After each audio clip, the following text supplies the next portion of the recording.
In the afternoon, I will leave them at the reception, not the hotel reception, the conference reception desk. In fact, I will leave them near the Ukraine appeal desk to encourage you to go to that desk straight outside the entrance to this room. And on that subject, I'm actually going to invite the President to join me back on stage to talk about the raffle that will be done this evening for this vase that we have, a Murano vase.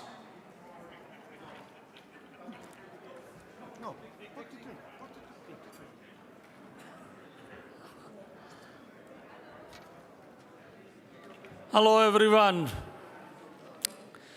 So, you heard in the morning, there is a raffle.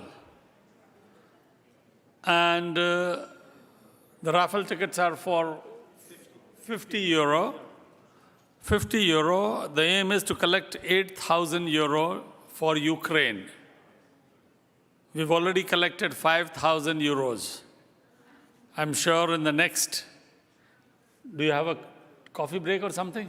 No, but you're going to sell the tickets now. Okay, so we will start the session 15 minutes later. Let's see in the next 15 minutes if we can complete the 3,000 so that we come to 8,000. Let's do it. The cause is amazing.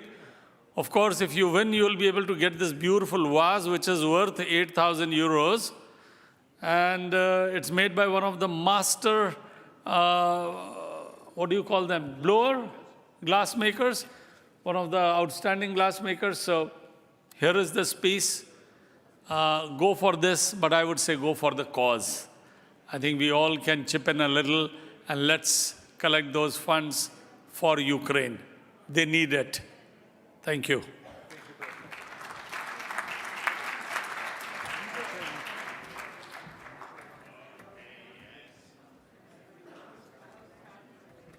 Okay, so what will be happening is you'll be seeing some people walking around with raffle tickets, credit card machine. The easiest thing to do, there's a QR code. You just point your phone and it sucks the money out of your bank account. It's a good cause. Very good cause. Thank you very much, Mr. President. So I'd like to move on to our next speaker today. And, sorry, Mr. President's asking a question. Yes, someone's going around. Someone's about to start going around. I can give them more than 5 minutes, but they're not in the room yet.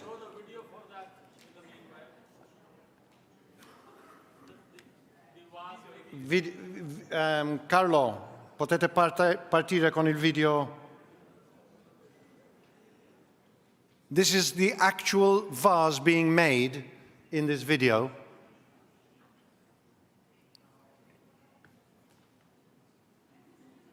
Massimo, devono entrare con I biglietti, per favore.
see our colleagues here who'll be walking around the room, and they've got the ability to sell tickets for you straight away using your QR codes, using a credit card machine, whichever you like.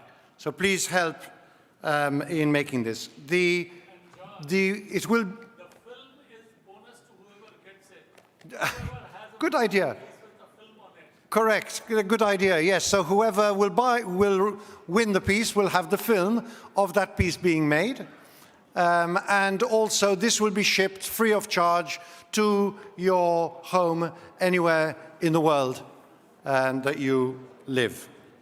So please be generous. Okay. So I'm going to move on to our next speaker today. And we're going to be shifting into a different industry, which is the textile industry. And we are going to be addressing the issue of transitioning a traditional textile and fashion industry towards greater sustainability. And our speaker today is Andrea Favaretto Rubelli, who is the director of Rubelli SPA, the Venetian textile family business, a very old textile family business, and he's also the president of the textile and fashion section of Confindustria Venezia. Welcome, Andrea. John. Buongiorno and welcome to Venice. I could give you a lot of numbers about fashion sustainability. Just believe me, they are huge numbers. I'm just telling you one element. Textile fashion is the #1 responsible for microparticles of plastic in the oceans. So it is a big subject when we speak about sustainability. But I am going to give you those, I'm going to not give you those numbers and use those minutes to ground the topic in Venice. The topic of fashion, because I'm Venetian and because my family has been an actor in manufacturing textiles in Venice for about 300 years.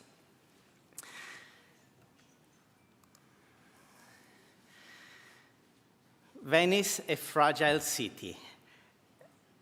Everybody cares about sustainability today, but when that is your home and that is your child, you feel it even stronger, believe me. It has a glorious past and a promising future, as we have heard this morning a little bit.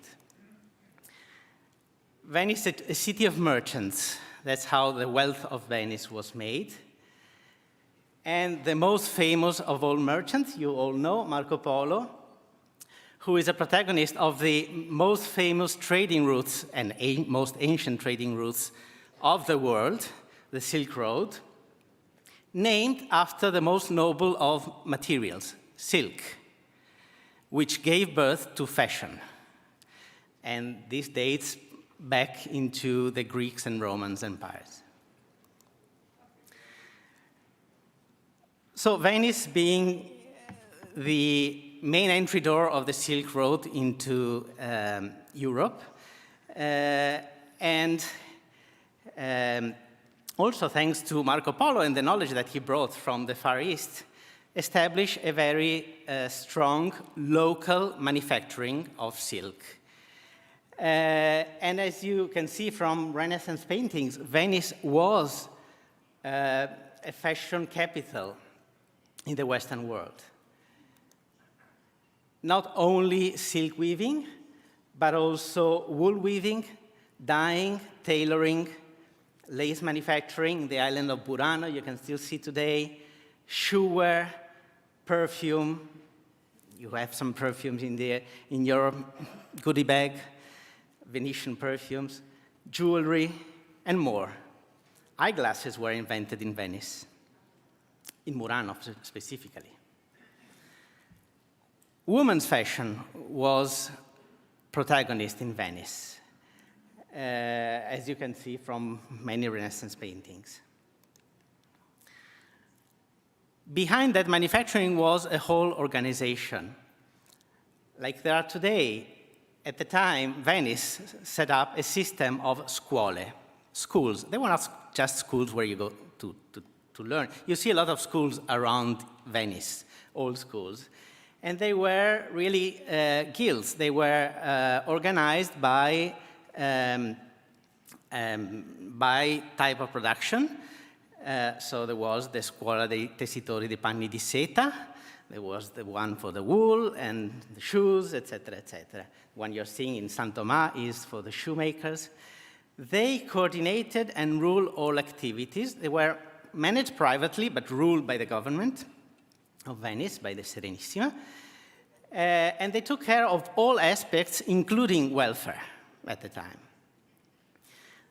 There was also a central quality control department in Rialto, the Parangone, run by the Republic of Venice, who inspected all goods made in Venice before they could be sold.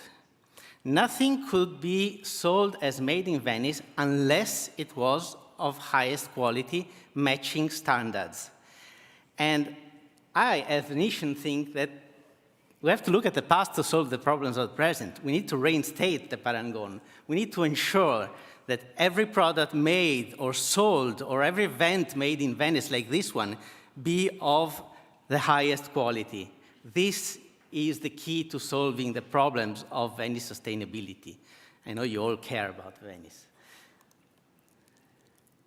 What happened to all this? Well, starting in the 18th century, most of the manufacturers delocalized from the islands of Venice into the mainland. It started back then. Some still exist and are world leaders today, masters in combining tradition, craft, innovation, and style.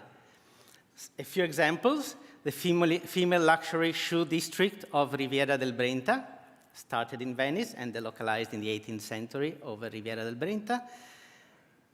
The high jewelry of Vicenza, the leading eyeglass district of Belluno, and more. A few words about my family. In 1706, my ancestor, Cesare Rubelli, was paid by the Venetian Republic for having dyed the sails of the Venetian fleet in red. We like to believe that the name Rubelli comes from dyeing in red. Certainly comes from the Latin word. Today, we're still manufacturers. We manufacture home furnishing fabrics. The subject of sustainability is very close to fashion, but it's not identical. This is the photo of our mill in Como. We have delocalized our production to keep it vital. Como is the #1 silk weaving district in Europe. But we still have 4 of the original hand looms that my great-great-great-grandfather acquired that are weaving velvets exactly, all entirely by hand, exactly as they were woven 200 years ago. These are still active looms. Our headquarters and heart is in Venice, as well as the Rubelli Foundation, established 2 years ago, to preserve and keep and show to the world the secrets of the history of Venetian textiles. We have over 10,000 documents as a testimony of what was in Venice at the time, as well as the history of the company. This is an example of velvet, cut and loop velvet, designed by Joe Ponti for my great-grandfather. And now on to sustainability. This is obvious. You all know that sustainability has 3 main pillars: social, environmental, economic, or ESG, if you will. I just want to point out that there is no sustainability unless those 3 columns are balanced. They are all important. They are all as important. There is no environmental sustainability without economic sustainability or social sustainability. This is a key point. So let's speak about environmental sustainability in textile and fashion particularly, but some of the things I'm saying are also applying to other sectors. One key element, if you want to be environmentally sustainable is to trace. The supply chain in fashion is very long, over 30 production stages in one cloth. Plus, multiplied by the number of elements that apply to that, so the inner fabric, the outer fabric, the buttons, etc. So it's hundreds of supply steps. First thing is to trace, to know all of them. Second, and very important, is to measure, to be able to measure the environmental impact of every production stage.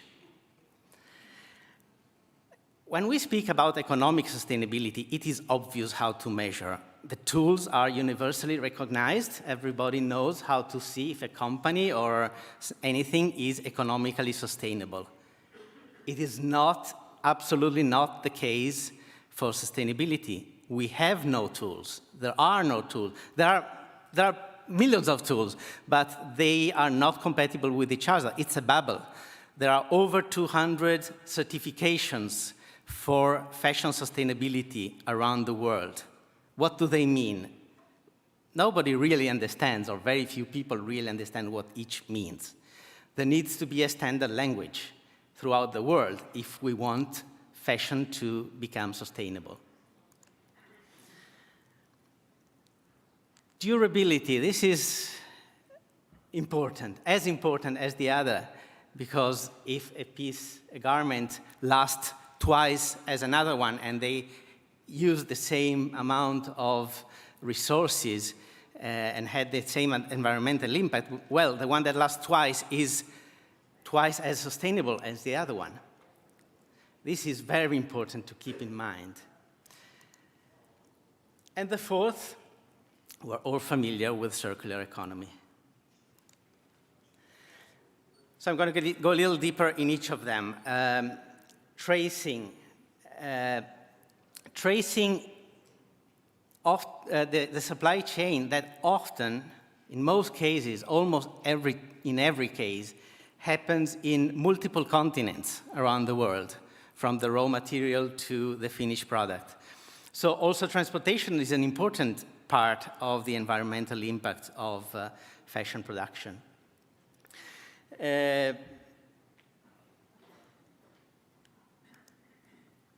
So how do you trace? Well, there are experiments. Some are led also by the European Commission, by the Technical Secretariat. There are experiments currently running in the industry based on blockchain. I think you all know blockchain is the system to track information and set it in stone so it cannot be changed. So if you lie, you will lie forever. You cannot pretend you didn't. So this is the system, the technology behind. Again, there needs to be one language so that everybody feeds into the blockchain from all over the world. An important thing is that the news is that in New York, they are going to vote very soon a law, an act that will force fashion brands, over 100 million, I think, who want to sell their product in the New York state, so that applies also to Italian manufacturers, who will be forced to publish and trace at least 50% of their supply chain. So they will need to declare where their materials come from. So this is going to go, if that will be approved, that will have to go very, very fast. That's good news. Measuring. To measure, you have to, of course, you have to have the tools, as I mentioned before, and you have to assess the environmental footprint associated with every stage of the production of the product life cycle to obtain the PEF, product environmental footprint, so the environmental footprint of each product, and of each organization by consequence, the OEF. There are two methods, cradle to gate and cradle to grave. To gate is up to the market, basically, so the production sustainability, production LCA, and to grave is throughout the life cycle of the product. I think to be realistic, you have to start from the former to get into the latter, which is the ultimate goal. Durability. Goods have to be robust, obvious, and repairable, as they used to be in the past.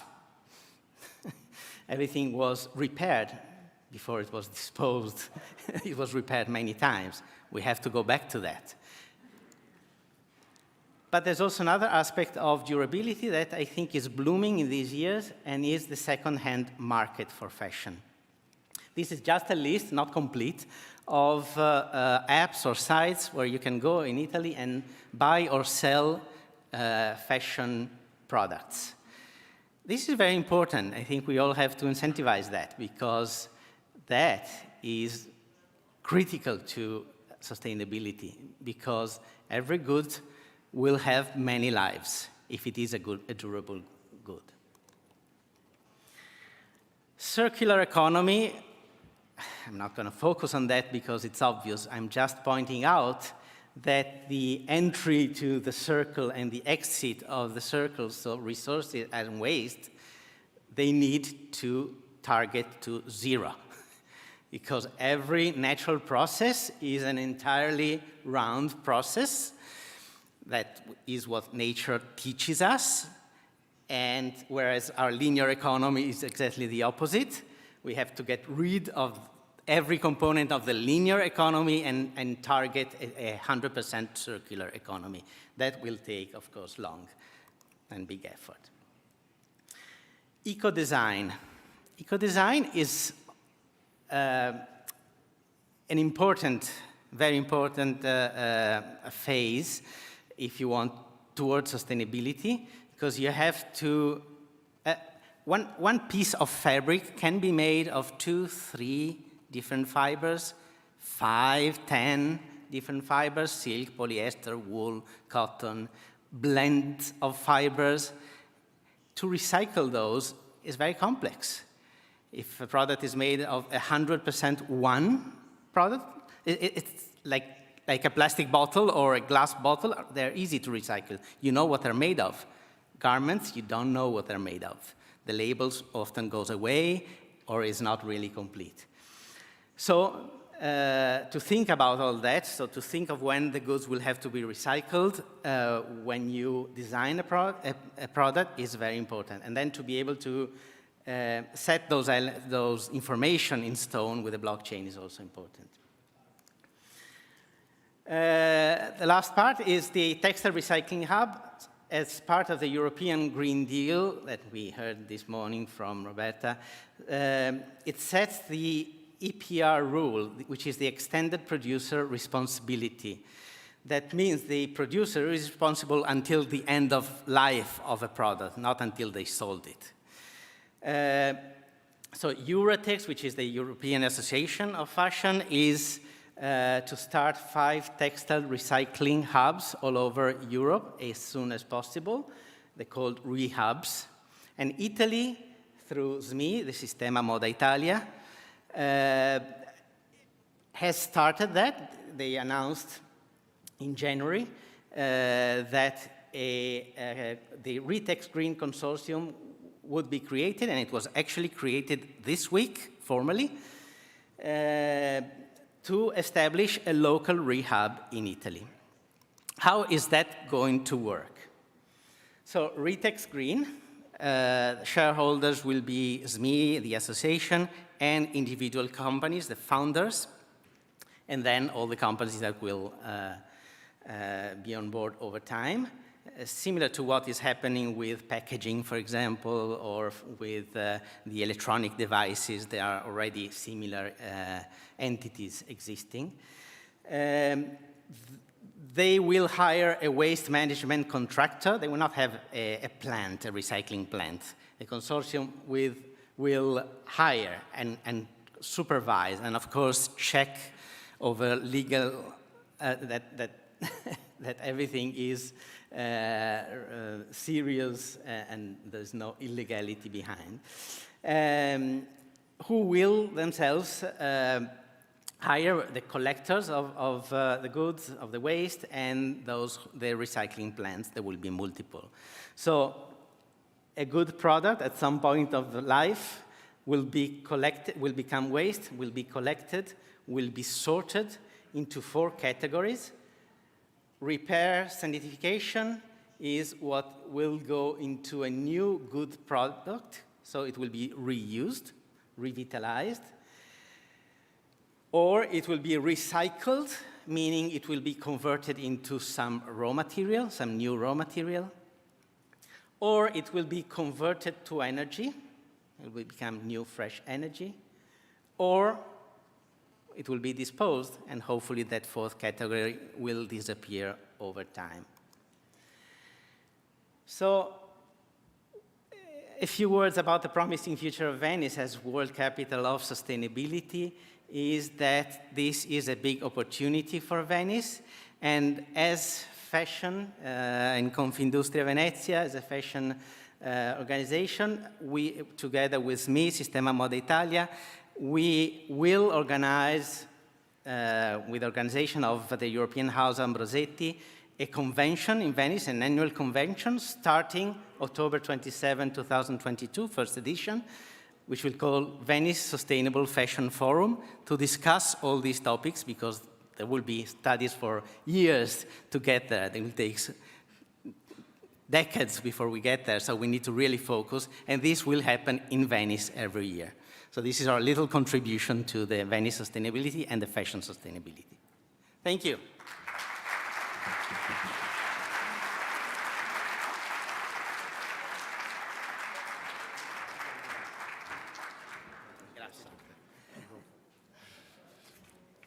Thank you, Andrea, for a very interesting talk. A lot of detail in terms of the vision that was given there and what's actually happening at an implementation level. So that was particularly interesting to hear that. And obviously, when we talk about individual action rather than just governments or businesses, here we've seen a business acting, but there's a role for us as individuals as to how we interact with this type of system. Right, I'd now like to introduce another of our speakers, and the subject matter that's going to be dealt with today is respect for the planet promotes profit. Promotes profit. The increase of environmental, social, and governance, or ESG, influences. And this is something that harks back to the talk of Roberta Metsola this morning. The speaker is actually a Rotarian from Switzerland, who is Suzanne Thoma, and she is the CEO of the BKW Group and has been since 2013. BKW is a group made up of 130 companies and 11,000 employees, and it provides solutions in the areas of energy, infrastructure, and building. Suzanne can't be with us today for reasons that we now have become familiar with, and she has recorded a video which we'll be sharing with you now.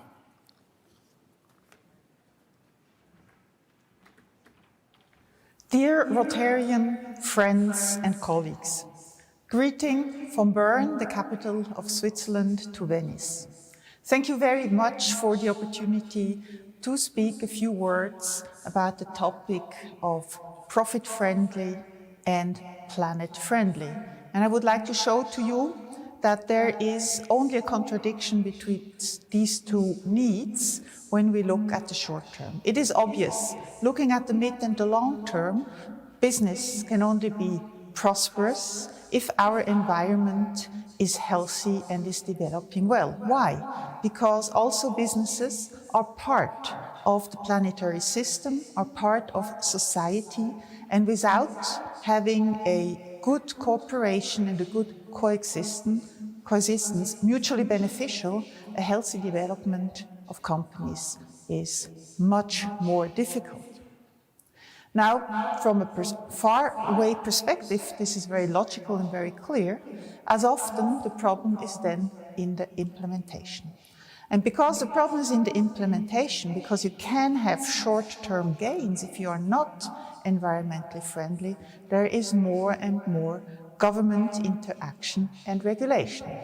But there again, with the government intervention and regulation, the problem lies in the detail. Quite often something good is being aspired to, but at the end it makes business more complicated and not necessarily more planet-friendly. I personally believe that from a business perspective and from a human perspective, there are two solutions to this dilemma. Solution number one is in our consciousness, in the way we think and we act, that we learn to look a little bit beyond the short-term profit and more to the mid- and long-term profit. And the other thing, the other important tool is innovation and technology. I would like to introduce my company just very quickly.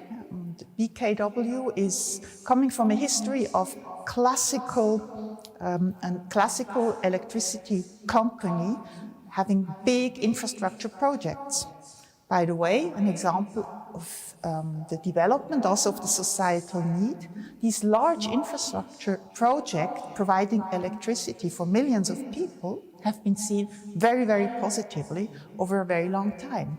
But now, under the theme of environmental protection and the preservation of our nature, we see more and more opposition against large infrastructure projects. So this shows you another dilemma or another complexity of our topic.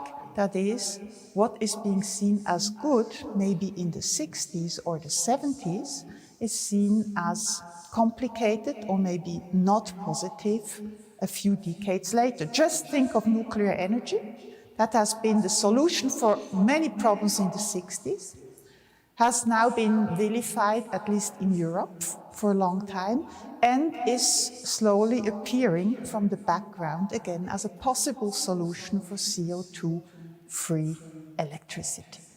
Sustainability is at the core of the strategy of BKW. BKW employs about 11,000 people, mostly in Europe, and we are active in the energy field and in the infrastructure services field.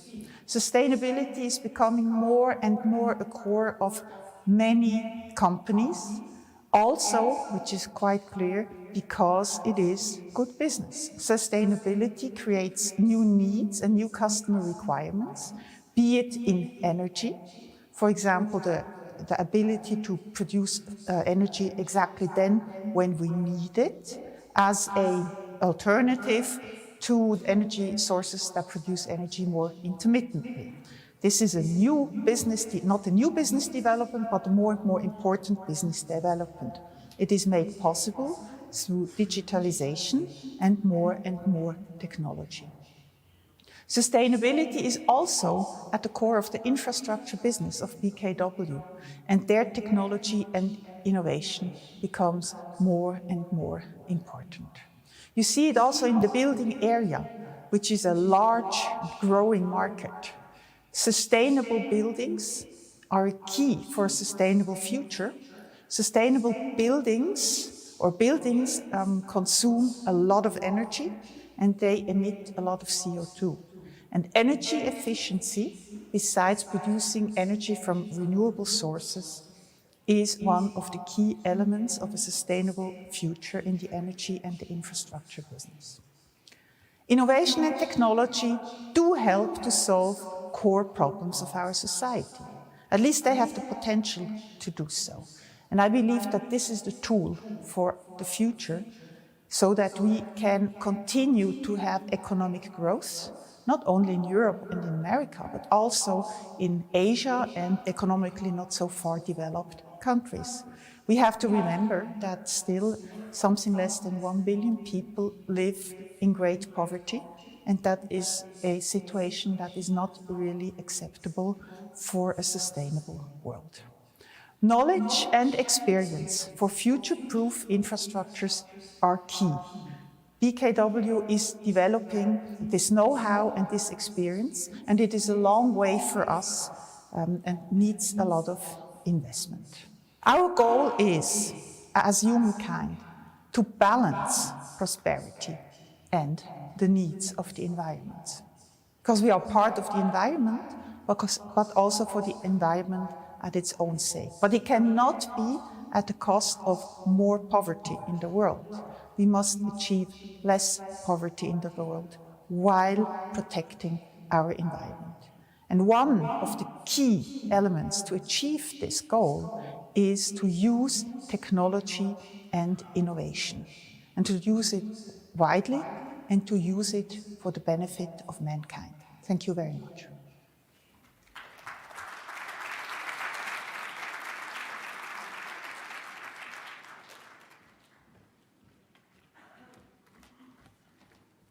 An interesting perspective from one of our leaders there, from Suzanne Thoma. Thoma, excuse me. Thoma is a Maltese surname, very similar. So we've heard on a number of occasions today, we've heard the term circular economy being branded. But we haven't actually gone into much detail about the circular economy, and this forms an essential part of what we need to do for success moving forward. So what we did was we asked someone not just to tell us about circular economy, but actually to explain what it's like implementing a circular economy. Ingrid Zeegers, who again can't be with us, she tested positive last week herself, has sent us a video. Luckily, her husband is a film director, so that was convenient. She's from the Netherlands, and she's the founder of an organization called Prince, which is an innovation hub with the ambition of accelerating the circular economy on both a national and international scale.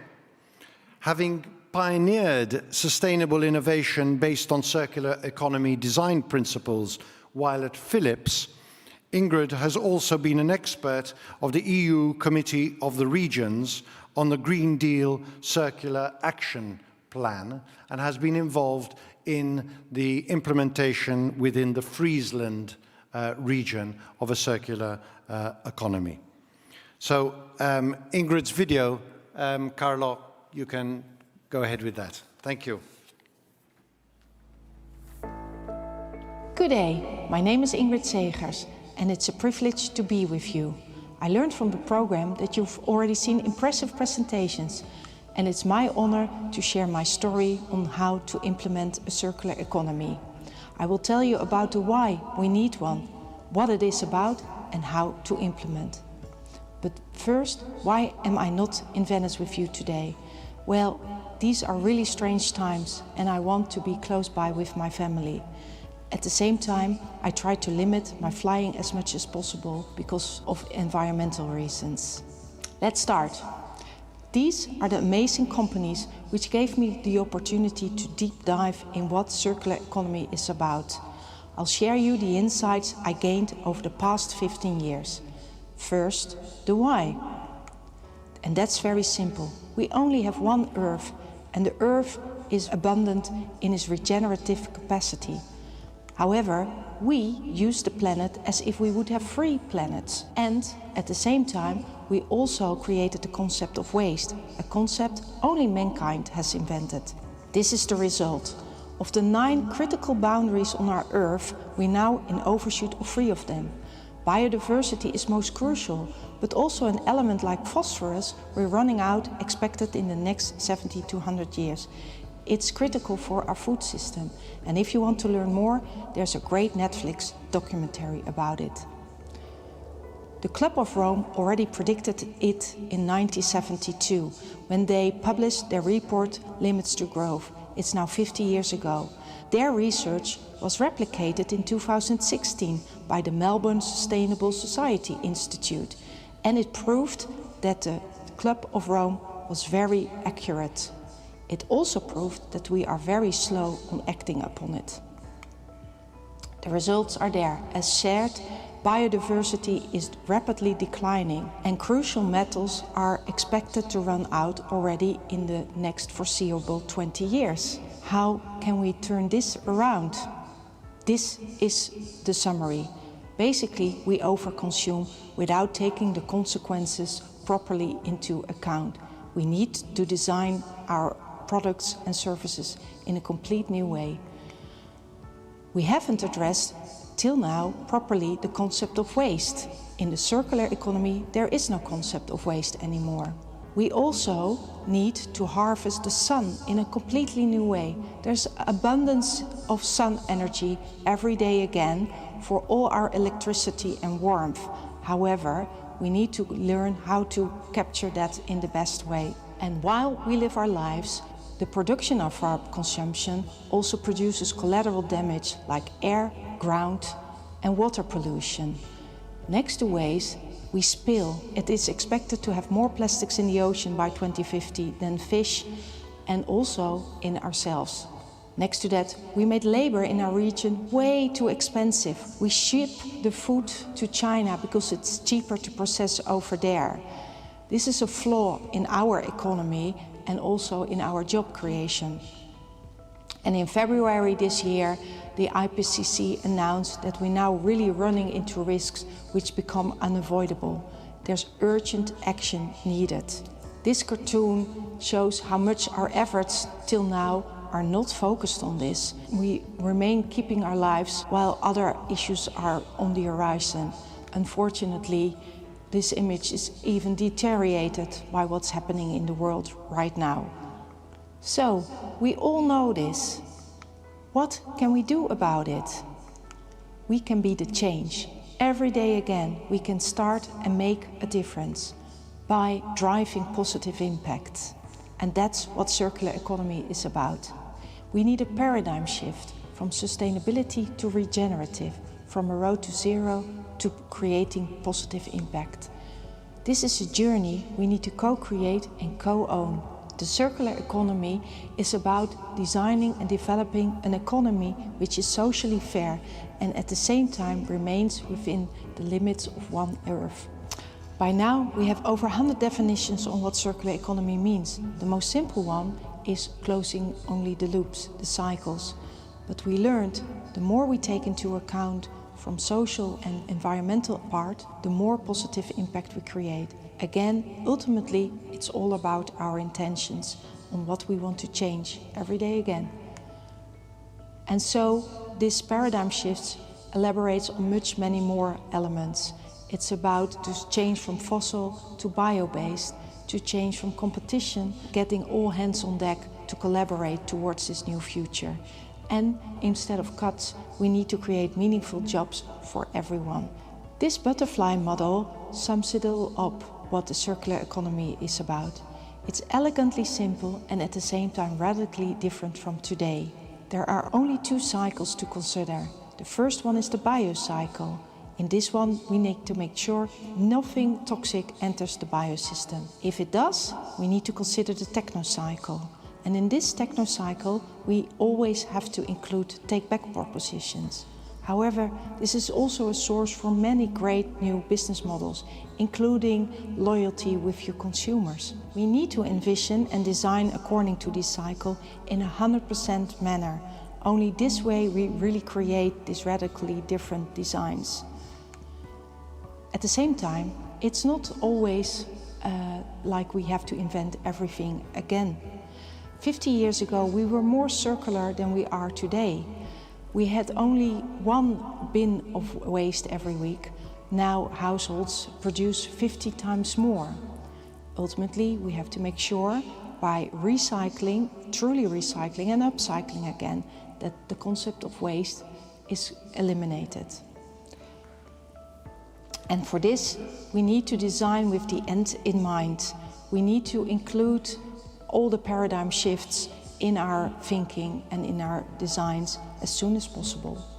And this brings me to my journey. In 2007, I was given the opportunity to really learn the basics about circular economy at Philips. I saw the documentary Waste is Food, and it blew me away. It's all about the cradle-to-cradle concept and how you really can eliminate the concept of waste forever by designing in those 2 cycles. We really stick to those cycles because we also learned if you combine the biocycle with the technocycle, you really create immediately collateral damage like waste, because these cycles do not properly mix. What we also learned is another design principle on celebrating biodiversity. That was not really applicable to Philips, so we changed it in celebrating social diversity. What we did, instead of designing our process from marketing to product design to retail to purchase, etc., we really put all these different people together and envisioned together a future. At the start, it takes much more time, but in the end, we managed to go much quicker, and within 6 months of time, we created over 9 product concepts, of which 6 went to market. We created a television which was radically differently designed, with using much less materials, which can be 100% reused, with the technical and toxic elements in one part so you can easily get access to it, and also using no plastics, hazardous plastics anymore. Actually, you're looking at it, this television is over 15 years old and still functioning very well. We created breast pads, which used to be filled with plastic liquid absorbers, and we changed them in 100% biodegradable. You can now leave them on the ground. We created vacuum cleaners, which you can much easier take apart, and where you can use the engine, take it out, and use it over and over again. After the 2nd year, we created 25 propositions, of which 15 went to market, and more than 200 people were involved in this innovation program. In 2012, I was asked to become the head of sustainability at CNA. And already in the first few months, we were hit by the dramatic disaster called Rana Plaza. And it made me determined to really make a difference on the social side, to develop a supply chain which is much more just and fair, and at the same time implementing the cradle-to-cradle principles. It ultimately resulted in a t-shirt collection which was cradle-to-cradle certified. In 2015, I was pregnant of our son and really wanted to return home. At the same time, up in the north in the Netherlands, there was a region who really wanted to become the first circular region of Europe, and I was asked to kickstart the initiative. What we first did was really looking into all the resources which flow into the region and out again. We looked in all the potential, how we can share the nutrients amongst the different initiatives, ultimately creating a strategy on 9 different paths, ranging from agriculture to waste to construction and energy. And these were the themes we were working upon, including also an education program. I was heading all these themes, and people would ask me, isn't that complicated, so many themes to oversee? I said, no, it's very simple, because ultimately we have 2 cycles. Everything fits either in the biocycle or in the technocycle. In 5 years' time, the Circular Friesland Association grew from 20 to more than 100 members. All governmental organizations were included, as well as all educational organizations. And we had more than 70 companies member, of which 90% are small, medium enterprises. Circular Friesland really became an innovation program which made all these members collaborate together towards a circular economy. And to make it concrete, I'll take you through the example of what we did in plastics. Within plastics, we mapped all the companies which are in the region and looked for ways to collaborate in a new manner, on mechanically recycling, on chemically recycling, but also creating an industry on new additives in order to make the circular economy more eminent. This has been described in what we call transition due agendas. For each theme, we created a strategy document, and you can still find it on the website of Circular Friesland. And then we went into action. We really tried to change the recycling process in a way that we gain more recycled plastics out of it. New collaborations were installed with innovative partners like IKEA. And ultimately, we created a whole new national test center on circular plastics, NTCP. The NTCP has been subsidized by the Dutch government, and it's now a place where even international companies come to redesign their packaging and learn about the recycling rates and how they can improve it. It is the only European independent test and research facility on this. Here is a brief overview. This is the National Test Centre Circular Plastics, Europe's first independent test and research institute that focuses on the recycling of plastics from household waste, using industrial-scale facilities. NTCP is a not-for-profit organisation that enables the acceleration of the circular plastics value chain. We work for and with all the stakeholders in the chain. NTCP's unique facilities mimic the industrial sorting and washing processes of most European sorting and recycling installations. An industrial-sized washing installation is now being built and will be up and running after the summer in 2022. NTCP assesses packaging to enable increased recyclability of packaging materials. Methods and standards for sorting and washing are developed to be used over the whole market. NTCP determines the detailed composition of sorted waste streams to define their intended further use. Process optimization and design is used to assess new technologies, process efficiencies, qualities and losses in waste sorting. This also gives insight into eventual environmental impact. NTCP always uses real waste streams and performs tests and experiments on an industrial relevant scale from 100 kilograms to a few tons. The focus is on the application of the results that NTCP generates for its clients to accelerate industrial implementations. Do you have a challenging case or question regarding plastic recycling? NTCP would be glad to discuss the possibilities with you so that we can realize a circular value chain together.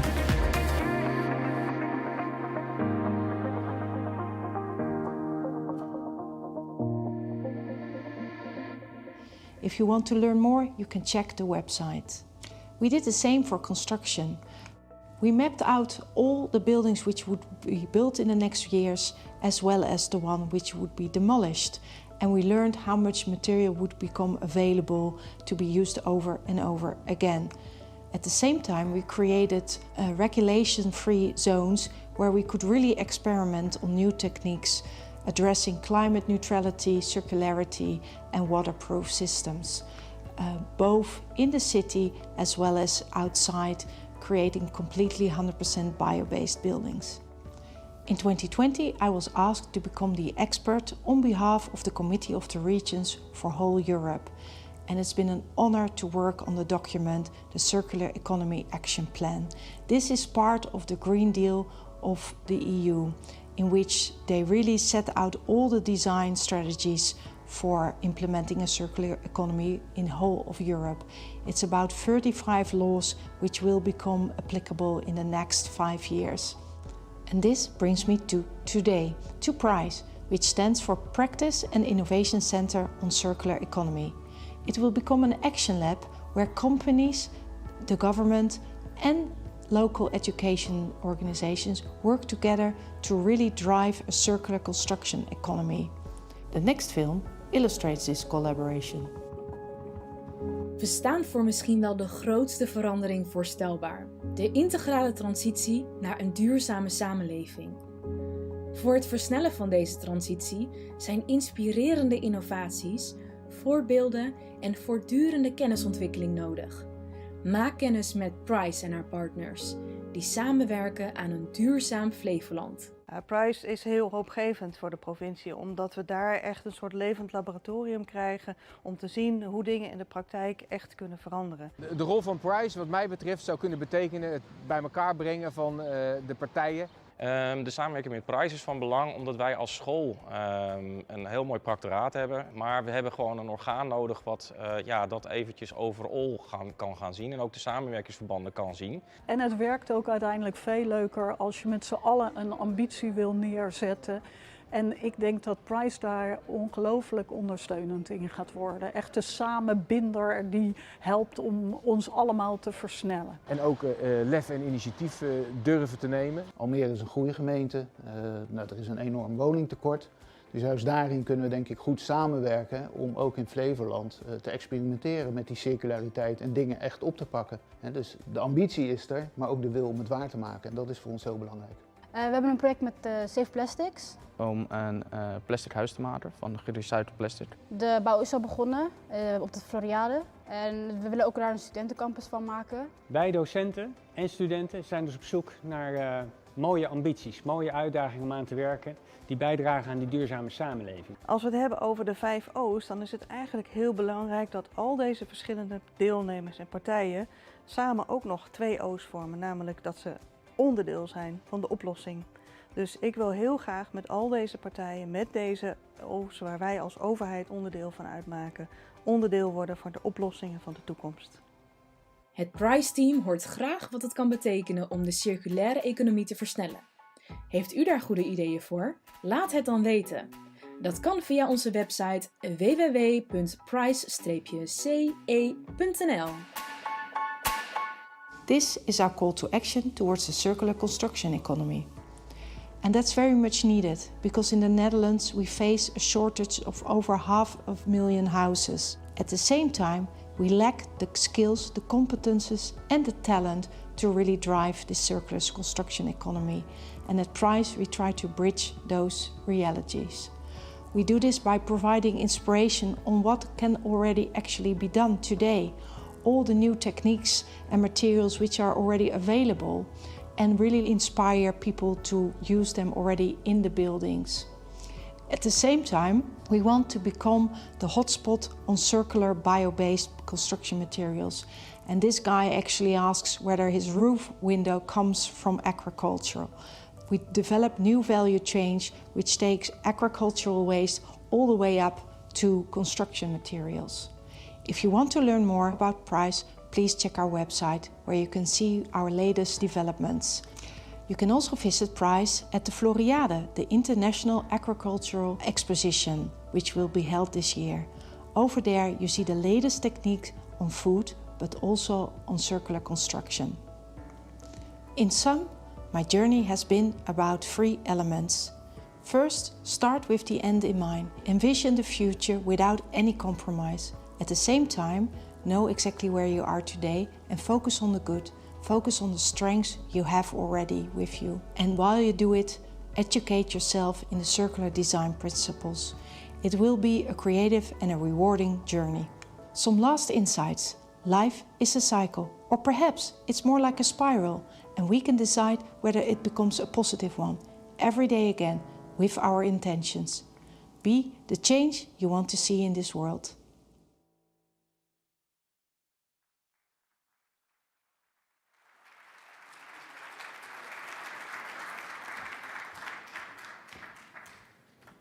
I loved hearing the word wow coming from behind me just now as that presentation ended, so I think other people found it as interesting as I did.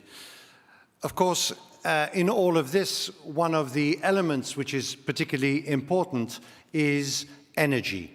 We need energy to drive our lives, our economies, to drive everything.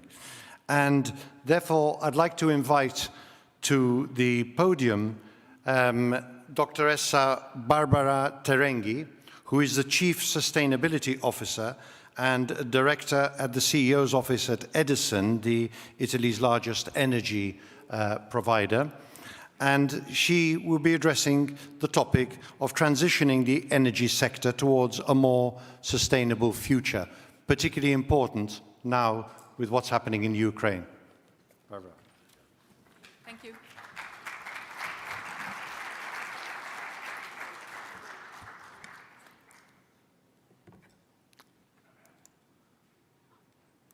Sorry. Thank you. Good afternoon. I'm very pleased to be here with you today and could share some thoughts about energy and about and how energy is impacting on the transition towards a more sustainable future. I'll try to speak briefly about Edison, just to illustrate where my experience is coming. And then I'll go through the question, and I finish with some elements more regarding Edison. Edison is the ancient energy company in Europe. It's aged 140 years, so it's really a longer time. We are engaged in production and sales of electricity, gas, and also we provide services, environmental and energy services to final customers. As you can see, Edison has a wide range of activities, and in fact, we have also a quite sizable dimension in terms also of economic point of view. But we also are quite really engaged in sustainability, and we are committed on the United Nations 2030 Sustainable Development Goals. So we are a company quite engaged in what we call energy transition. But in order to understand what does it mean really to have a sustainable energy system, we have to think about a framework like this one. We call this the trilemma of the energy, and this is a sort of framework by the Energy Council. And so it's not by Edison, but it's in any case quite common in our sector. This means that in order to an energy system be sustainable, 3 criteria have to be met. The first, but it's a sort of a round cycle, so there's no first and the last. All the 3 have to be met. The most important in this day could be the first, that is energy security. So the fact that energy has to flow in continuous and, of course, in a stable way. This is, in fact, something that in these days it's quite important and very critical for the system, in particular in Europe. There are other 2 aspects that are quite important. One is what we call equity or affordability. It has already been said that access to energy is not equal for all, and 800 million of people have not access to energy at the moment, and during COVID, this number grew. In fact, access, and also access at a fair price, is quite important for household, families, and also, in fact, industrial sector, in order to be competitive for the future. The last element is environmental sustainability. In fact, energy has to be produced and consumed in a way that is not harming the environment and the climate. In a certain period, one of these 3 criteria can prevail on the other. In fact, in this moment, for example, we accept to pay energy more and also to pollute more in order to have our supply secured. But in the long term, each of these criteria have to be met. But how the energy is produced in the world? These are 2 graphs. The first is about the energy demand in total, and the second is about electricity. As you can see, in the last 60 years, energy has been mainly an issue of fossil fuels. And even now, after 60 years, renewables are a small part of the total. They represent more or less 11% in the total energy consumption at the global level. For Europe, it's a little bit more, 15%. And in terms of electricity, we have something a little better. It's 29% the renewable parts, global level. It's 35-37% regarding Europe. In fact, electricity is just a minor part of the energy production and consumption. Electricity is weighted for 15%, more or less. So at the moment, we have an energy system completely or largely based on fossil fuels. But why, in which measure energy has impact on climate and on greenhouse gas emission? As you can see, in a very large way, because the 73% of consumption of energy in terms of transport, industrial uses, heat in the buildings, is done by energy, and in fact, energy is the first cause of emission in the world. This means that if we want to tackle, if we want to win the challenge on climate change, we have to deeply transform the energy system, the system of production and consumption of energy. Okay, there's a good news, or maybe sorry, there's a lot of animation here. Okay, just here. Which is the news? The news is that now the science community at international level has agreed on the fact that greenhouse gases have an important impact on the increase of temperature. This is now a fact. It's no more something to be discussed. And in the last COP26, another principle has been reaffirmed in a way that is important, the fact that we have to limit the temperature at the rise of the temperature at 1.5 up until the end of the century, if we want to keep the climate condition of the planet under control. And so we have to act a series of actions of mitigation and also of adaptation of the planet. But which is the situation for the future? What kind of commitments government have committed at the moment? So if we sum all the pledges that government and countries put on the table during COP26, we would guarantee an increase of the temperature at 1.8 until the end of the century.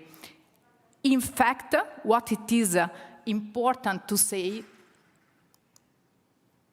is that these pledges not always have been followed by action plan, concrete action plan. This means that at the moment they are promises, but are not a necessary plan that can be traduced in an impact that can be really guaranteed at the moment. So it's a challenge we have at the moment behind us, and we have to decide which is our future, really.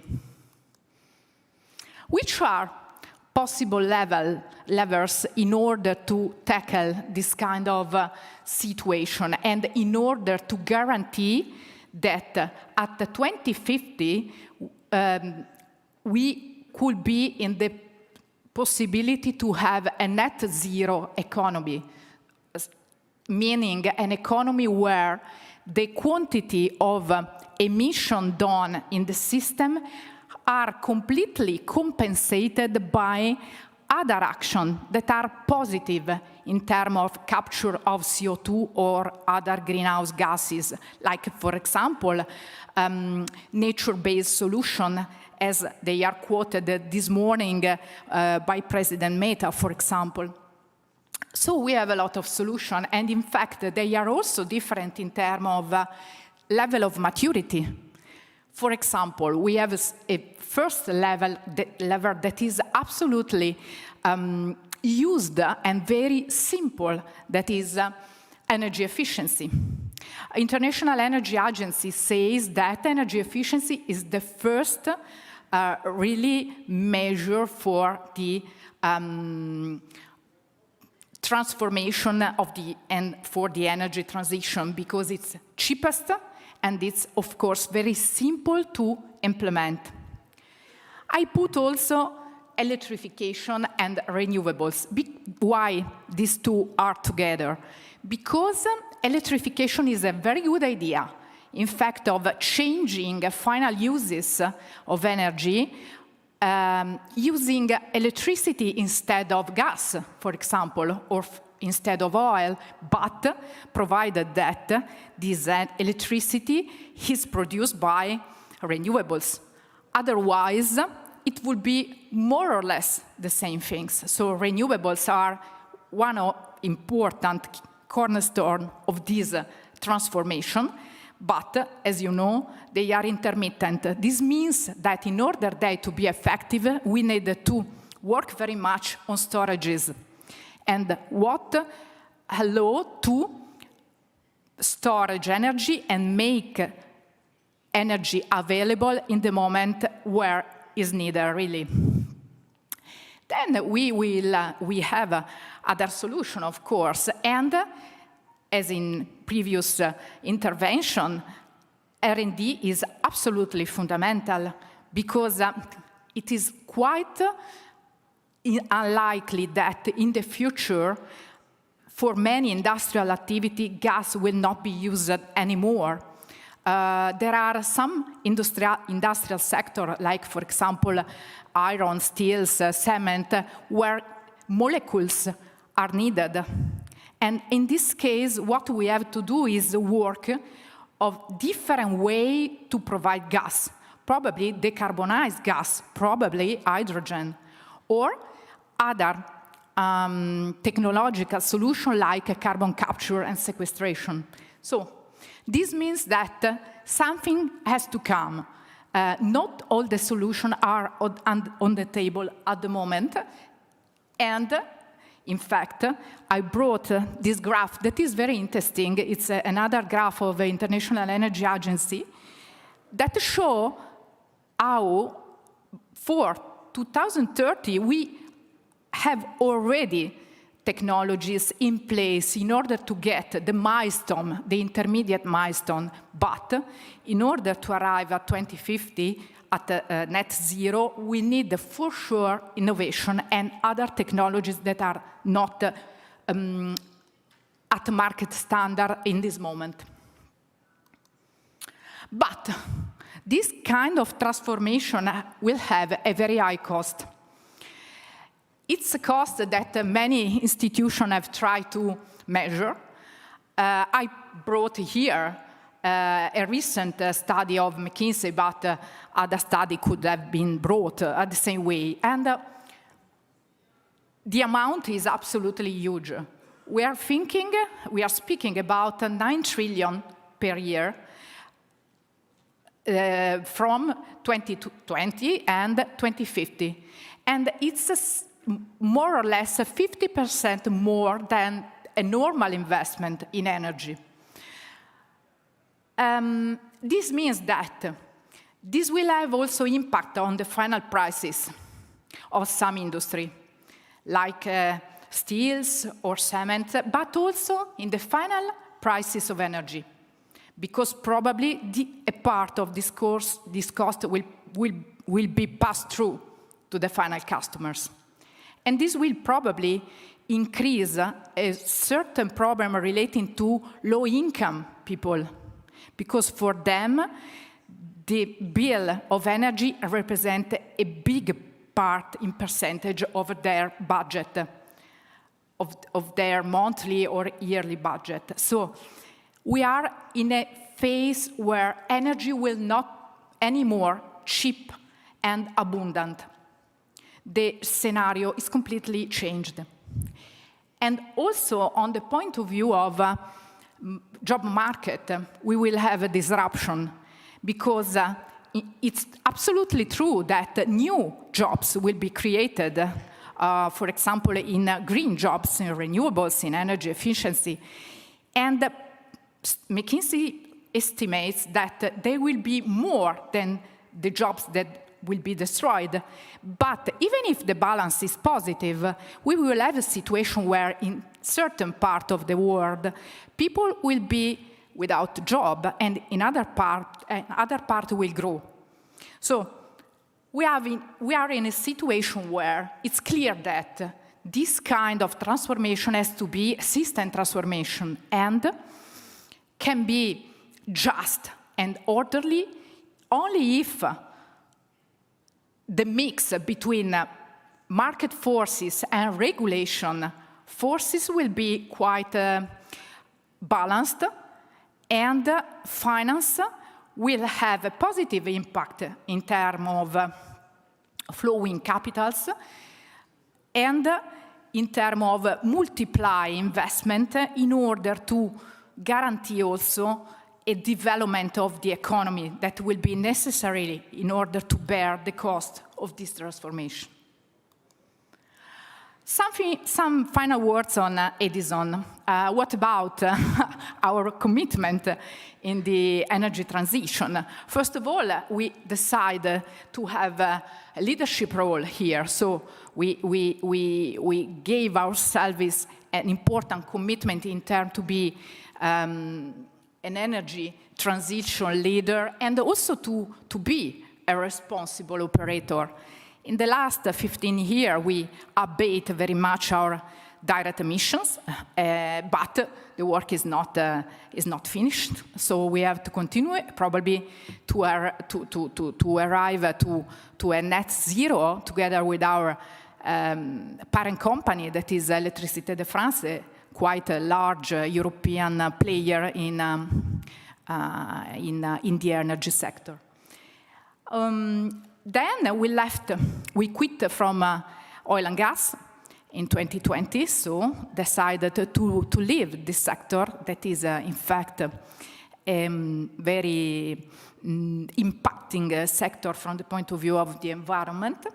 And we decided to bet on renewables, and so we will more than double our renewables capacity installed by 2030.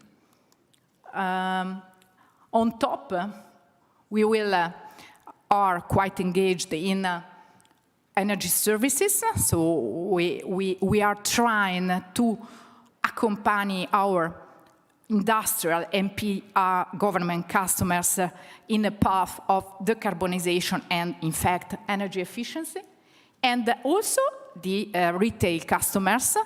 Now, fortunately, the regulation at European level has provided a new way of auto-consumption of energy, for example, energy communities, and we are quite engaged in trying to develop this new business model for our customers. The last word I would say is about the importance that energy companies have to create a link with the territory where they live. Miss, I don't remember the name, the BKV CEO, told about the problem of the acceptance of the infrastructure on the territory. But in fact, this is a problem, this is a topic that is typical of infrastructure business, and the real solution is the partnership with the territory. We are in Veneto from a very long time with a lot of very traditional activity, for example, thermal production. And in the last 3 years, we made a very important investment here. We completely rebuilt the thermal power plant with new technology, the latest available, made available by an Italian engineering company, very important, Ansaldo. And together with the territory, we bet the fact to have a new plant to produce energy with a very high efficiency factor and at the same time a very low emission factor. But we are also here at the forefront of the innovation. We are investing on hydrogen. Exactly here in Veneto, we enter in a consortium, the Hydrogen Park, and also we decided to have an agreement with other two important players in order to develop research and application, concrete application regarding blue and green hydrogen in order maybe to fuel our thermal plant, because the new technologies is hydrogen ready. So the message here is that this transformation comes from operator, comes from government, and also comes from territory and communities. Also, in this way, the transformation will be effective. Thank you.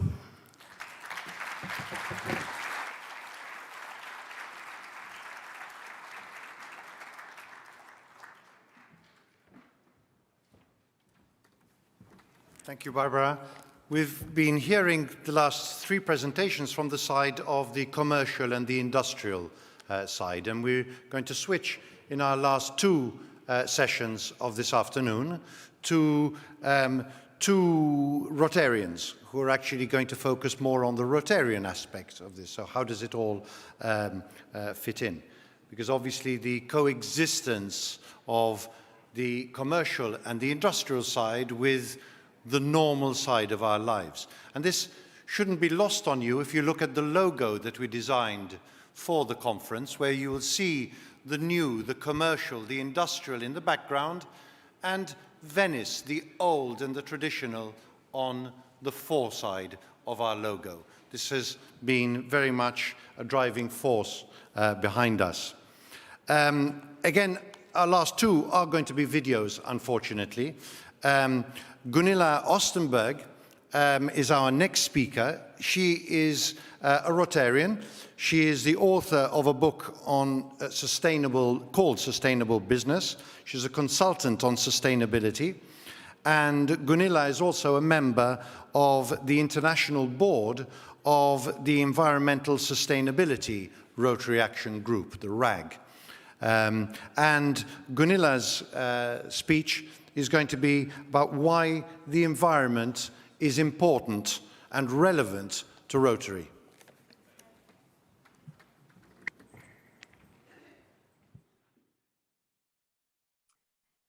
Thank you so much for inviting me. My name is Gunilla Östberg. I live in Stockholm, Sweden. I'm a Rotarian and also an ESRAG board member. I have a long background working with sustainable development, 10 years of research, many years in sustainable business development and executive management using sustainability as a strategic tool to create business value. Today, I'm using my background to inspire and motivate as many as I can to start act for the environment. Boards and management teams, organizations as Rotary, and private consumers. We have reached a point in history when we no longer can ignore the impact human activities have on our nature and unique ecosystems. The latest IPCC report was clearer than ever before that we already today are in the middle of an environmental crisis. And they concluded that climate change is already more widespread and severe than expected. And the question I will try to answer today is why is the environment relevant to Rotary?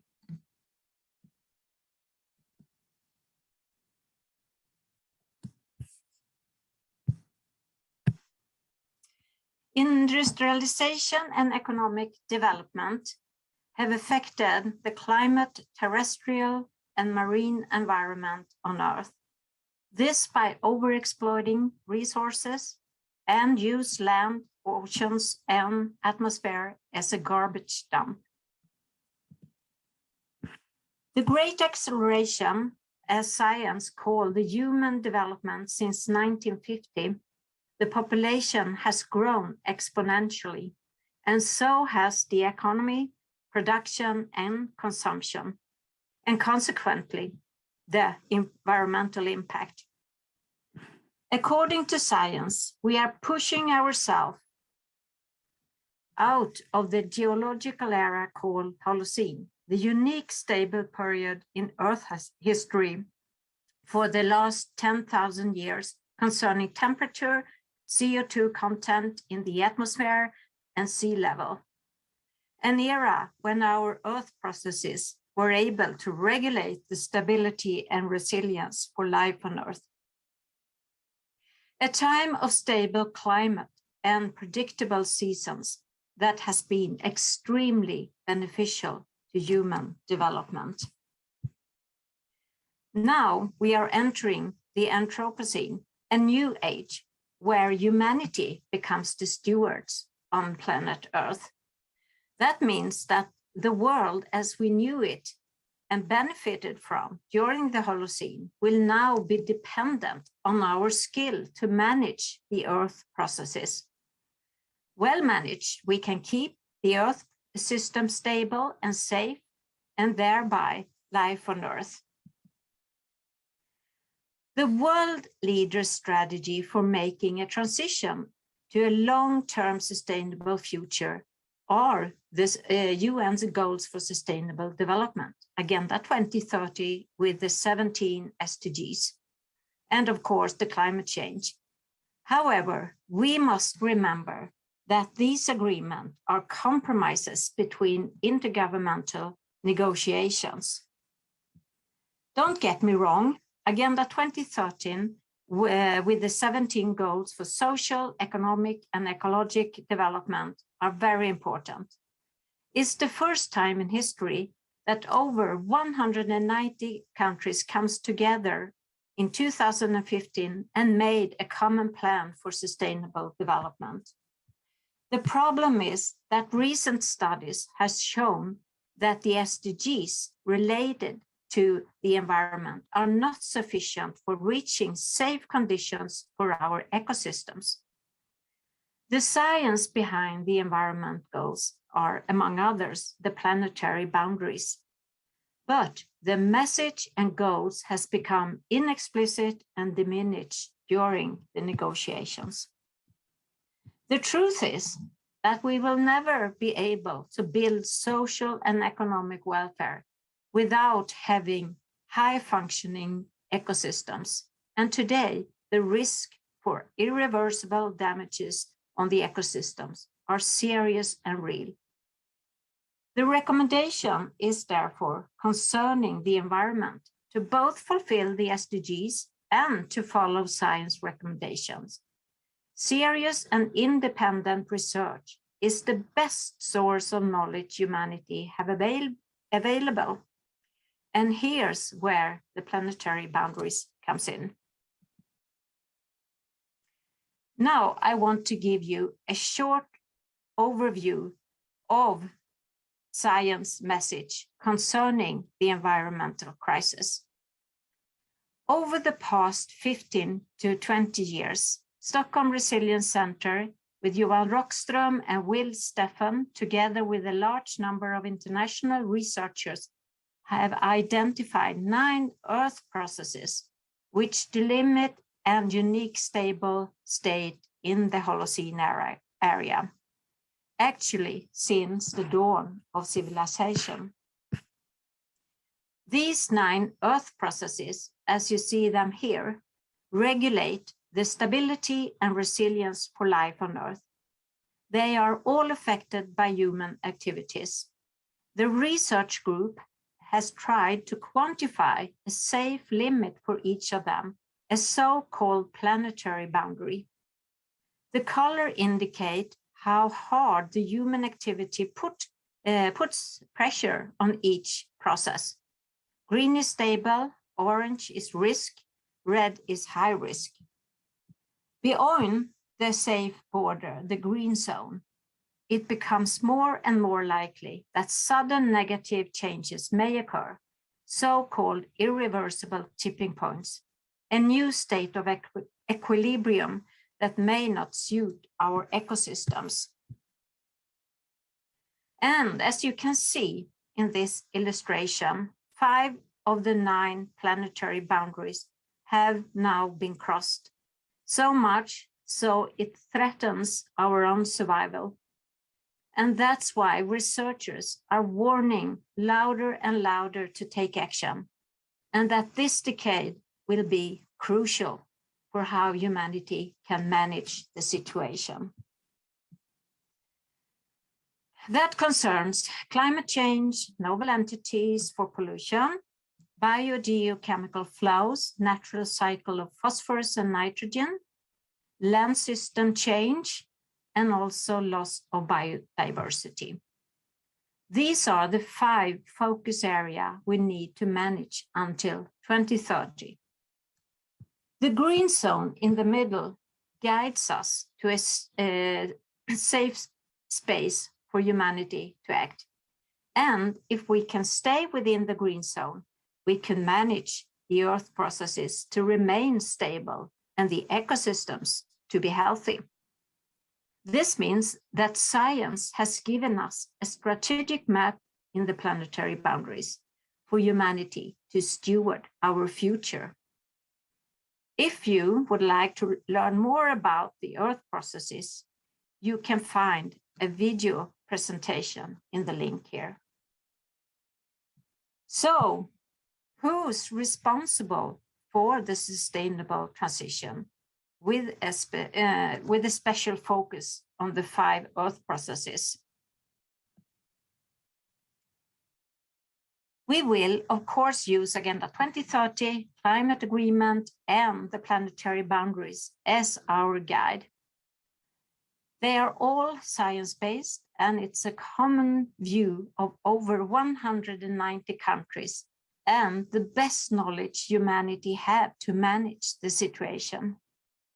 According to Agenda 2030 and the climate agreement, it's up to every country to take action. There are 3 groups that has direct power to act. First group is governments and political leaders.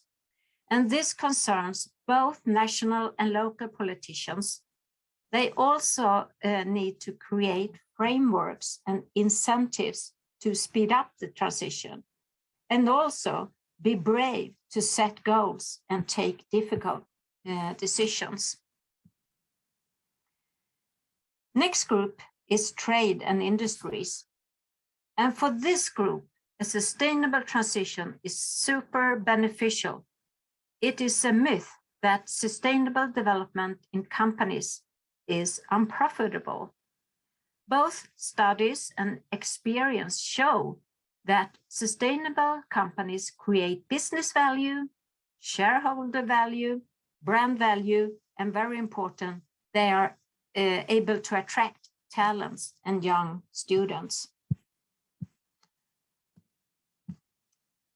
The third group is consumers. We are all consumers, and we can make choices, sustainable choices, when we are consuming. And the 3 groups will interact and are dependent on each other. But in the end, it's us as individuals that need to act in all our roles, in our profession, as a consumer, in elections, as a parent and friend, and in organizations like Rotary. Concerning business, Klaus Webb at World Economic Forum message to the business world is clear. We need to go from a shareholder to a stakeholder capitalism. And stakeholder capitalism is to take sustainable development according to social, economic, and environmental into account. He also states that companies not caring for the environment will not be relevant in the future. In recent years, it has become more and more important with core values and own identity for individuals. And if you have the possibility to choose, they will. Talents of all ages and young students of today opt out companies and organizations that do not have environmental issues and sustainability at the top of their agenda. One example is over 20,000 students from top universities in France that started a movement by signing an agreement to not sign up to work for companies not having sustainability on the agenda. And that is spread to other countries. They need to be able to identify themselves with their own choice of work. The same will be true for organizations as Rotary, to be relevant and worth their engagement, both for our existing members and to attract new members. We need to do good for nature, and that will be crucial. My belief is that Rotary has a large opportunity here. I would even say that Rotary, as a large organization in many countries, can take position in the sustainable transition and to make Rotary relevant for people. Rotary has for a long time been a humanitarian organization. Since Rotary implemented the new area of focus for the environment in 2021, Rotary, with all the 7th area of focus, now can support all aspects of Agenda 2030 and the climate agreement. And this makes Rotary relevant for both our existing members, but also to attract new members. I will just short mention an initiative that ESRAG, Rotary's Action Group for the Environment, has initiated a project called Solar Safe Water. This example shows clearly how everything is interconnected. Using solar energy to treat water for drinking and hygiene purposes, you support all 7 areas of focus in just one action. I believe Ludwig Kaltoff will mention a little bit more about this initiative in his speech. Doing good for nature is doing good for social and economic welfare, but also for peacemaking activities. The environment is the basic fundament for life on Earth in many, many ways. It's all interconnected, and that's what makes the environment so relevant to Rotary. Please look at this picture. A wildfire close to a golf course. 2 people to the left seems to look at it, but are not acting. And then we have the golf players. They just continue their game. And this is in many ways how we look upon the environmental crisis today. We need to wake up. We need to do something. Science is clear. We need to speed up the transition in order to minimize the risk we expose ourselves and future generations for. And even if there are many sustainable initiatives going on around the world, so far we have not managed to bend the curves and turn around the development. With Agenda 2030 climate agreement and the planetary boundaries, science has given us a roadmap of how to create a sustainable future. Let's use that. So I would recommend us in Rotary to continue to be the change makers as we have been for polio, and to focus on the 7th area of focus that makes Rotary relevant for future generations of Rotarians. Let's spread the word more generously about all the good things that we already do today. Thank you very much.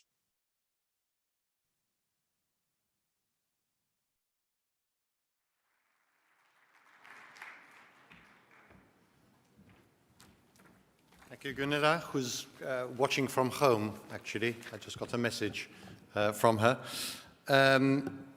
Our final speaker for today is Past District Governor Joe Otin, who some of you may have come across in previous presentations, including the International Assembly held in February. Joe his background is in advertising and media, but he's also the chairman of the Resource Mobilization Committee of the World Wildlife Fund in Kenya. Joe is based in Nairobi. He currently also serves as Rotary International's representative to the United Nations Environmental Programme, UNEP, and is the co-chair of the project run by Rotary and UNEP as a partnership on the Adopt a River initiative for sustainable development, a joint project between his district, 9122, and UNEP. And Joe will be speaking to us. Joe was planning on coming. His visa didn't actually come through in time, so 3 days ago we had to go to a video option. And Joe is going to be discussing how Rotary is going upstream with UNEP, another example of partnerships, to restore the rivers.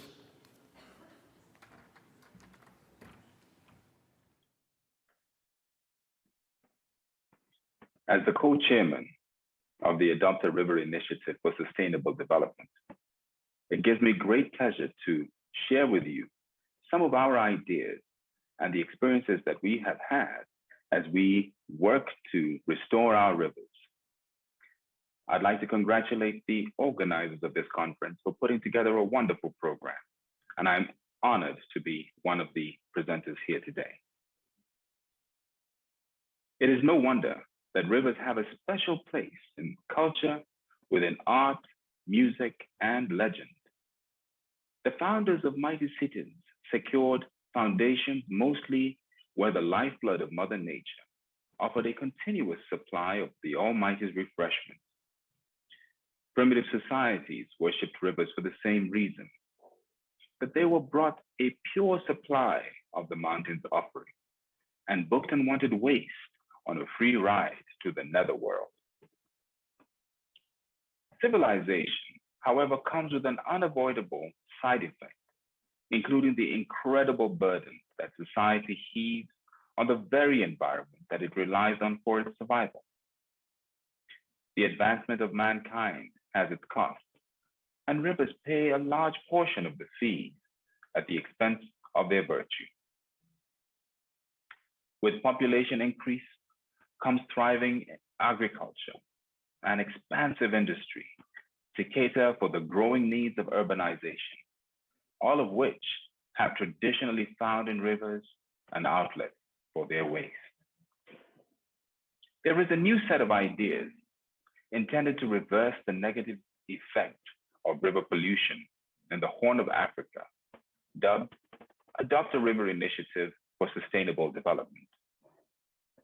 They have been developed by the vibrant network of Rotary clubs, along with the Worldwide Authority on Nature, the United Nations Environment Program. The dynamic duo is keenly aware that previous attempts to restore freshwater sources in this part of the continent have failed miserably. The stories are on residents' lips.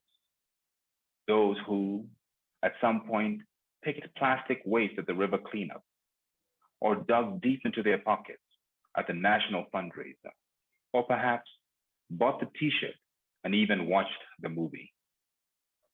They did what they were told would save the rivers, but instead the stench concentrated over time, and the water turned black and opaque from poisonous levels of nitrogen compounds and fecal matter.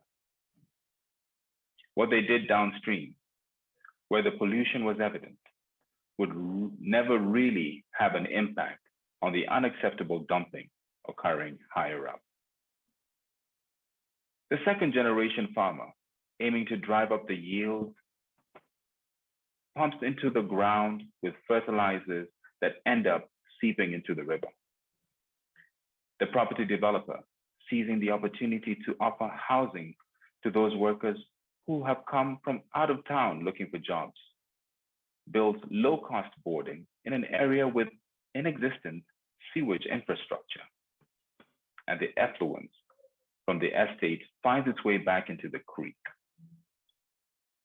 Illegal dumping sites created by the many informal businesses and kept out of sight in the river valley, where the solid waste is carried away during the rainy season. It is incomprehensible to expect that the happy band of volunteers or environmentalists who gather downstream every year or so with matching t-shirts, Wellingtons, shovels, and wheelbarrows will do more than get the 15 column centimeters in the weekend edition.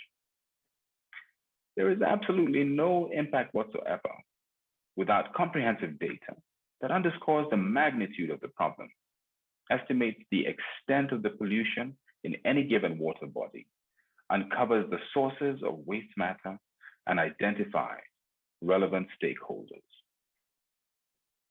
Adopt a River's grand plan incorporates Rotary's ability to mobilize communities and their undeniable experience in joining forces with corporate world to tackle diverse issues, including that are facing society. It also encompasses the incredible knowledge base of the International Environmental Agency, the United Nations Environment Program, and its network of development and governmental bodies working together to achieve the Sustainable Development Goals. The initiative intends to elevate the science employed because tangible improvements require more than rudimentary measures as demonstrated by earlier efforts. This includes empowering residents with practical citizen science and encouraging them to conduct community research to shed light on all the options for actions that have impact. It is also clear that solving the pollution problem requires a broad base of stakeholders, and it is necessary to combine the efforts of many players over an extended duration of time to bring real change. When we signed the Memorandum of Understanding between Rotary District 9212 and the United Nations Environment Program in 2019, a steering committee was set up to lead the initiative. This team comprised of Joachim Harlan, UNEP's chief of the Freshwater Unit, Gavin Reynolds, Adopt a River Project Management Officer at UNEP, Rotarian Jane Maonga, the founder of Lavington Eco Rotary Club, the first environment cause-based club in Africa, and myself, both as district governor at the time and as Rotary representative to the United Nations Environment Program. Joachim and I are the co-chairs of the leadership organ. The steering committee has ensured that there has been a high level and close connection between the partners. They set high-level plans, develop fundraising plans, and seek to attract high-level partners to the effort. They are supported by a technical advisory group that is made up of UNEP staff and Rotarians and Rotaractors from around the district, and who have a have the qualifications or extensive experience in environmental projects. They're responsible for mobilizing Rotary clubs, disseminating information and plans, developing training seminars and workshops, and supporting the clubs as they carry out their projects. The first practical phase of the initiative saw $55,000, a fund of $55,000 established for club projects, communication, and training. We call this phase Cleanup Plus, and the objectives were to adopt sections of selected rivers, organize a cleanup activity focusing on solid waste, and by mobilizing the local community. And this would also enable clubs to gather extensive data about the river. Adopt a River's first phase has been active for 1 year. And during this period, 20 local programs have been developed, including 29 Rotary clubs across Ethiopia and Kenya. Funding has been provided to 9 programs for Cleanup Plus project, and to date, 15 kilometers of river has been cleared of over 200 tons of solid waste. Rotary clubs have directly engaged over 600 community members and formed partnerships with 52 local agencies and businesses. The strong engagement of Rotary clubs in actively implementing these projects, particularly the mobilization of community, has shown that the potential for the Adopt a River to be a success.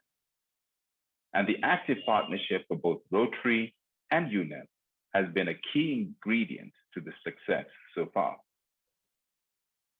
Now, there is a significant interest from Rotary around the world to scale up and adopt and expand the Adopt a River, both at club and district level. Within the name of the initiative, the word adopt is very deliberate. It signifies an unyielding commitment and parent-like protection of a river that might be abandoned or decrepit. The Rotary clubs that are dotted around the region are selecting portions of the rivers and making these long-term commitments. They have pledged to work diligently with the local community, private companies, and donors for the foreseeable future to restore the health of their river. The partnership with UNEP recognizes the need for influential leaders who are determined to motivate their peers and engage and engineer a turnaround in environmental degradation. This initiative fits in directly with UNEP's freshwater strategy, which is firmly embedded in their mandates to help countries achieve their 2030 agenda for sustainable development. It also encompasses the need to build within the value systems of all demographic segments the need for personal responsibility to support nature. The journey upstream demands vigor and conviction to take positive steps to restore the everlasting sources of fresh water. Going upstream denotes the use of modern science to tackle the problem. The initiative is going upstream by climbing to the summit of regional and global community, development and corporate networks. And finally, going upstream simply means addressing the root cause of river pollution and tackling it at the source. Thank you, and God bless you.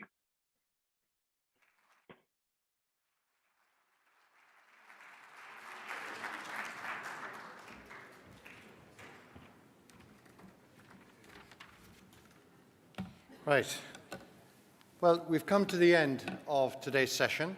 I'd just like to wind up with a couple of comments to remind us of what we've addressed specifically. Obviously, we started off this morning with a very interesting address by President Shekhar, where he focused on the environmental role of Rotary, but also spoke quite rightly about the work that Rotary and Rotarians are doing in addressing the crisis that has resulted from the war in Ukraine. We also then heard a very interesting address from the President of the European Parliament, Roberta Metsola, who really encapsulated the whole vision of the coexistence of environment and economy, that they're not competitive forces. And we learnt about the sustainability being a driver, an investment driver, more than a cost. And of course, about the specific activities and actions related to the various programs, including the Green Deal that come out of the EU. We heard about how the status quo and reverting to the status quo prior to COVID is just not an option, that we need to be much more aspirational than that. From the presentation by Andrea Belli from Barilla, I think a very interesting side was the sustainability pyramid, the two inverted pyramids and how they work together. We heard from Tom Thorfinson about the power of partnerships. And then, of course, that was very amply demonstrated when we spoke, when Tom and Amanda spoke about the USAID partnerships for the projects in Italy and the ongoing other projects for USAID, which look very, very promising. We then, of course, participated in a very rare event, the elevation of a couple, Herve and Annick Hackard, to the second level AKS recognition. That's something that happens very rarely, so I think we are privileged to form a part of that and witness this rare event. Andrea Belli gave us a very interesting presentation about the textile industry, just how complex it all is when you think about, oh yes, we must make everything sustainable. There are a lot of moving parts, and it was very much appreciated to hear Andrea's perspective on that. Ingrid Zeegers on her circular economy was particularly interesting because it was a very practical approach that she took, as was that of Barbara Terenghi from Edison about the importance of the transformation of the energy sector because it's such a major contributor to issues related to climate change. Gunilla spoke about the sustainability, the business of sustainability itself and gave us various models. And finally, we've just heard a practical example from Joe Otin about the work that he is doing together with his colleagues out in Kenya, together with the UNEP. Again, another example of a partnership in the Adopt a Rivers program.